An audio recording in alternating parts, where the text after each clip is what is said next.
وثانيا للأثر للطهارة، آثار في نظافة اللباس والشعر اللذان أولاهما الإسلام عناية خاصة، حيث أمر أن يكون الإنسان حسن المظهر والمنظر وكريم الهيئة والهندام، ودعاه أن يتصف بالأناقة والتجمل، فالله جميل يحب الجمال، ورغبه أن يكون نظيفا في شعره ولباسه.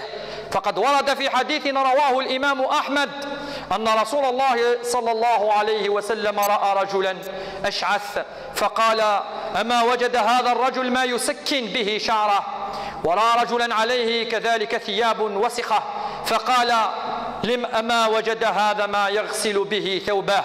وجاء رجل ثائر الشعر واللحية فأشار إليه الرسول صلى الله عليه وسلم بإصلاح شعره ولحيته ففعل، ثم رجع فقال رسول الله صلى الله عليه وسلم: أليس هذا خيرا من أن يأتي أحدكم ثائر الرأس كأنه شيطان؟